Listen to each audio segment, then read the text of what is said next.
Hey, what's up? This is Joe. I'm in the Black Hills of South Dakota, about 6 miles outside of Sturgis.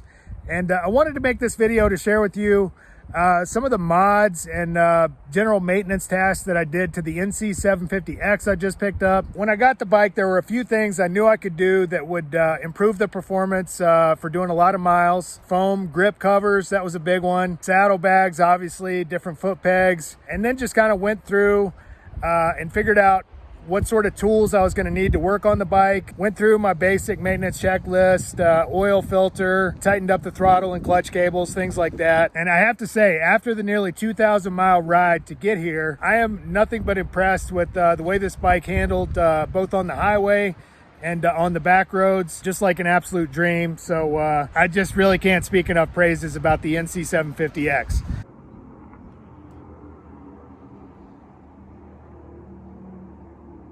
So if you enjoyed this video, please hit like and subscribe.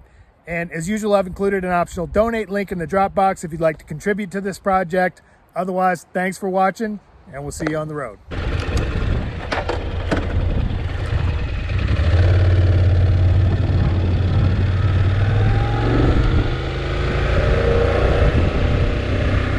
Now that I'd sold my ST1300, modifications could begin in earnest to the new bike.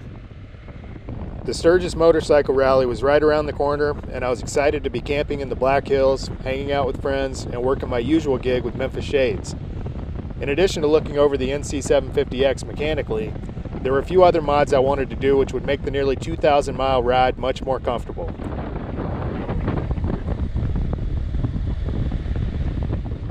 One of the first and most important was a set of $10 foam grip covers. One of the cheapest ways to just dramatically increase your comfort on the road. They're just an absolute game changer. 10 bucks. So basically I'm going to take my grip, dip my screwdriver in the alcohol,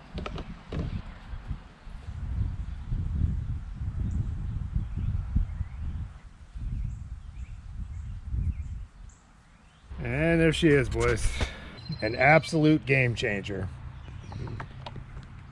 Can't ride without them. I really can't live happily without a set of locking saddlebags. So after scouring the internet, I found a pair an hour and a half away and took a road trip. After scouring the entire East Coast for a set of used givi cases, about an hour and a half away, I located an amazing deal on a set. So I'm taking a road trip currently out here in Southwest Virginia, riding towards Roanoke.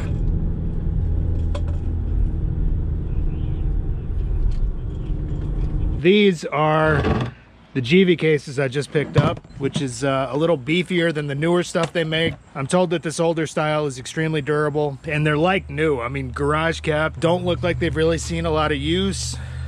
That's like 130 bucks versus however much a new set of givi cases costs. The only thing that sucks, they don't have the elastic cord right there. Givi no longer makes this, but there was a cord that went in a triangle on these three sides with a clip right there. They apparently make an inner liner bag that I can shove in there and therefore sort of keep everything organized. Now that I had the cases, I just needed the hardware. While I waited for the racks to show up in the mail, I headed down some back roads to give the NC the dirt test, as well as check out my favorite waterfall.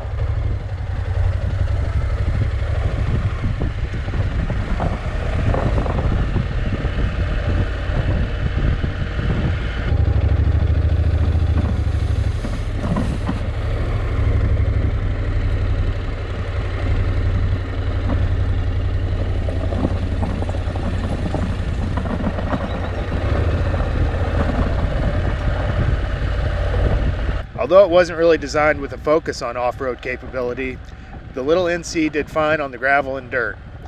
I wasn't going to be using it in any heavy off-road applications anyway, especially not loaded up, but I was pleased overall with the handling and torquey low end.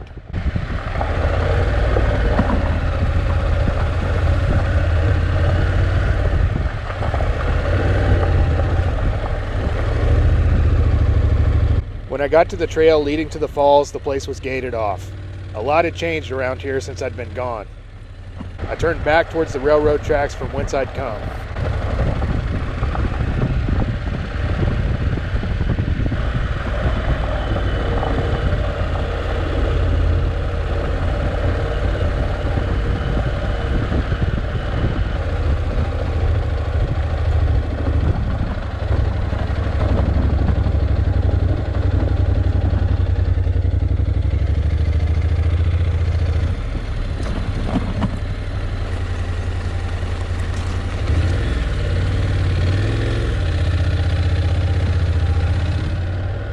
One thing I almost forgot to mention. A few days prior, I'd methodically gone over the new bike, figured out what sizes of sockets and wrenches I would need, and assembled a toolkit. This would save me the hassle of carrying around anything which wasn't absolutely necessary. What I'm doing basically is taking all of my tools,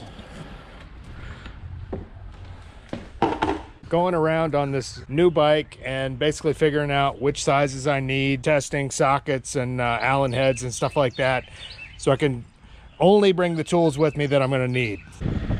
Within a few days, my parts showed up and I began the install for the side case racks and tour pack mount. In addition to that, I also got some handlebar risers, which is going to sort of change the seating position from less of a crotch rocket to more of a dirt bike, which is what I'm after. A lot more comfortable putting these risers on there. As far as seating position goes, there's the top case support. Okay, top case mounts. There's a givi plate that'll go on top of this. And these kind of come out the sides like so. Looks like this sort of railing that the last owner of this bike put on here was for the top case, the OEM. This is going to have to come off. I'm going to have to replace these with the stock ones. All right, there's one side. Basically put these brackets on, put a little piece of sticky anti-skid, anti-scratch tape underneath there, leaving everything loose until I get everything sort of assembled, and then I'll go back and tighten everything down.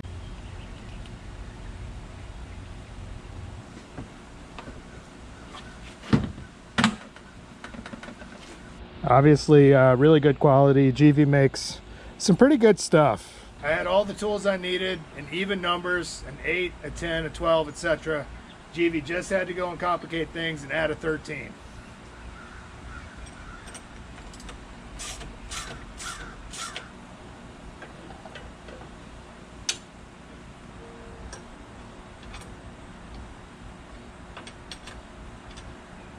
Here is the givi frame that I installed.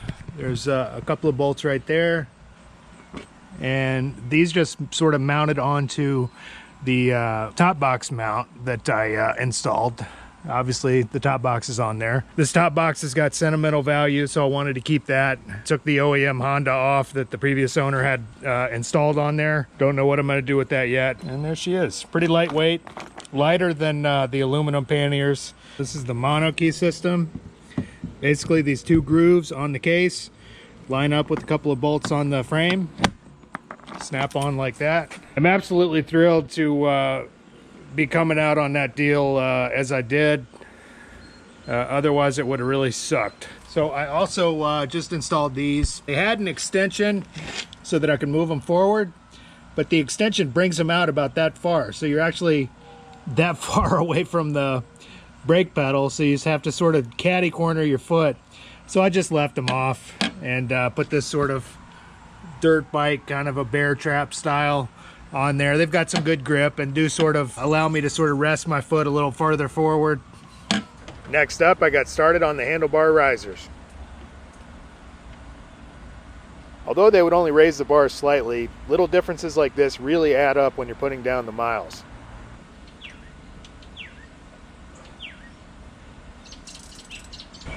And that's about all the mods I'm going to do to this bike. Famous last words, but that's all the mods I'm planning to do.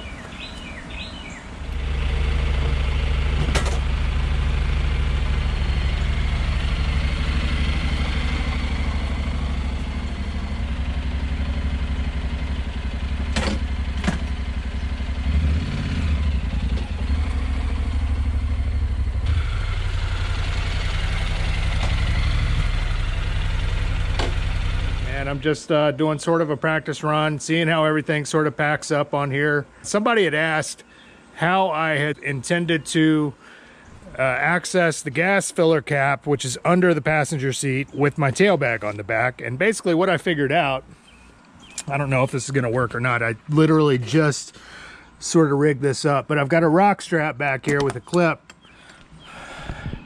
And my thought was I could then roll that forward, pop the gas tank,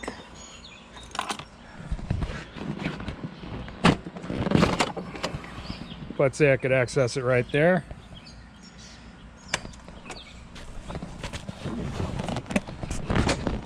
This givi frame actually comes in handy for this setup. But there you have it. There's one solution to rock a tail bag. Basically, I just sort of wrapped my my tent and tarp to the bag itself, which is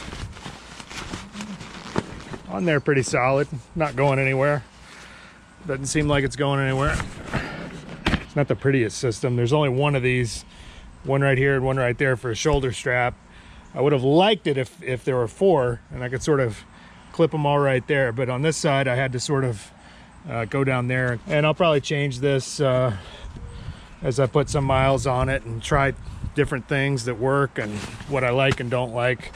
I was originally going to put this on there, but ultimately this is a lot lighter weight than my tent and my tarps and stuff, so I like to have the weight forward and lower as opposed to up here. Basically put all my heavy stuff in here: tools, tool bag, chain lube, anything heavy is in the front. The front basically is balanced, you know, more or less in the center of the bike. The one thing that makes a chain drive bearable is having a center stand like that. If you're curious how often I intend to lube that, it'll probably be pretty much every fill up.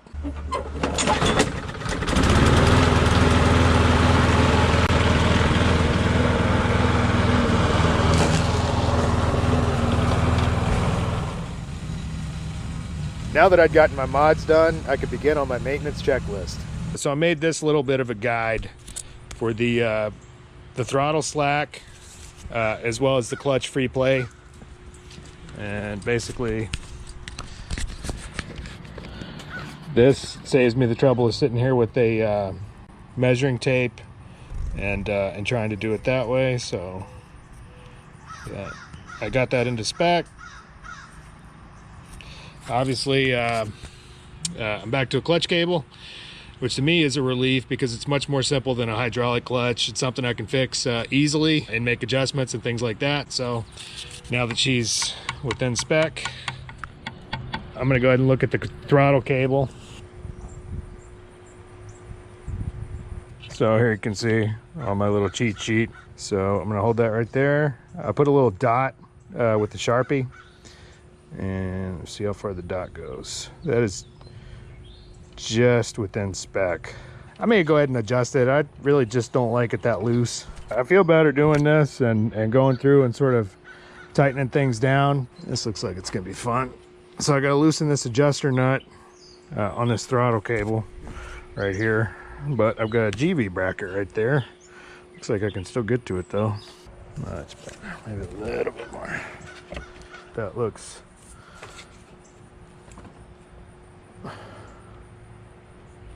it's midway. It functions just like the other end of a clutch cable. Basically, this is the adjuster. I misspoke. This is the lock nut, and then you sort of put that lock nut up against the adjuster.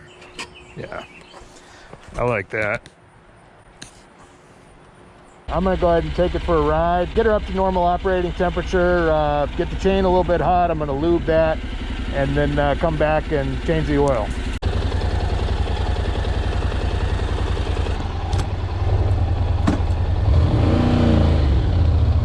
It's better. Oh, it's so much better on the throttle.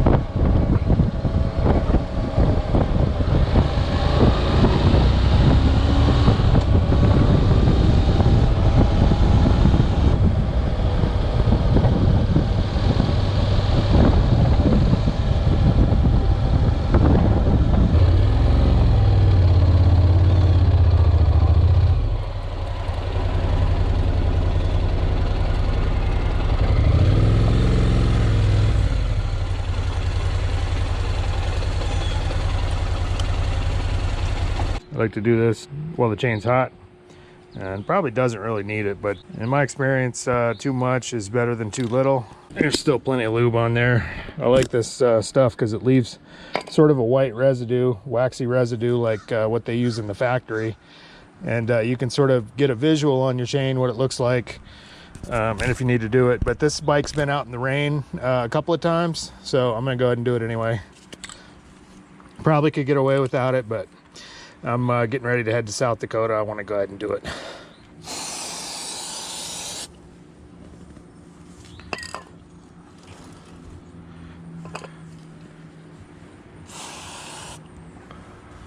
Scummy looking drain pan there. I found that in the garbage. That was probably one of my old ones. So nice to have that right out in the open. My ST was not like that, so I am thrilled about that.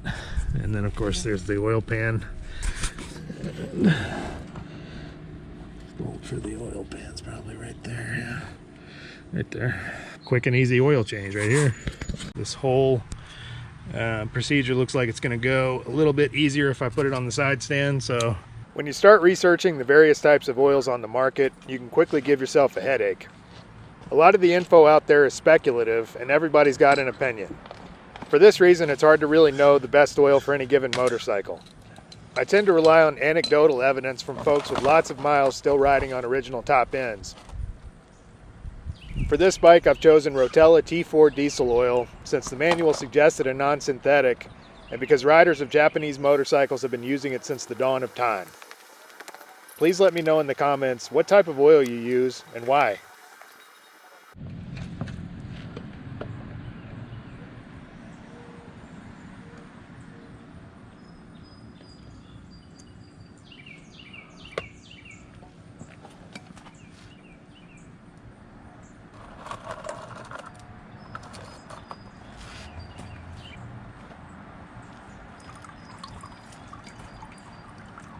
That oil looks beautiful that I'm draining out of there. It's really sort of a shame to do this, but I feel good doing it right at about 1,500 miles, which is where I'm at. And it's just easier than doing it on the road, frankly.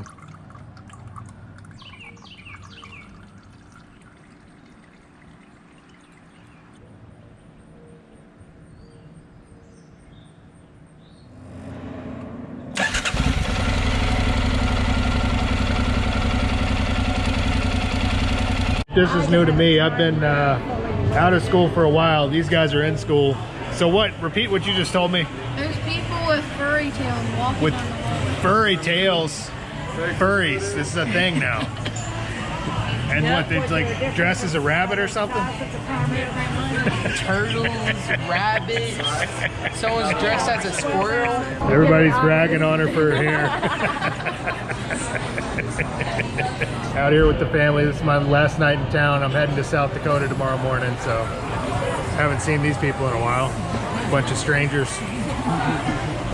They've grown a lot, haven't they? Yes, they have. Except Harmony. She's probably the same size. Yeah, pretty much.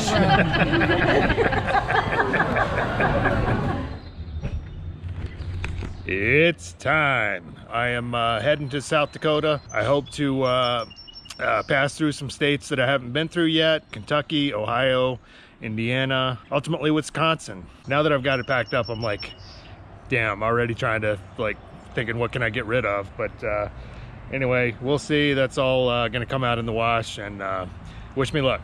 Having been away from home for the last 3 years, it was good to see my family and use the space to work on my bike.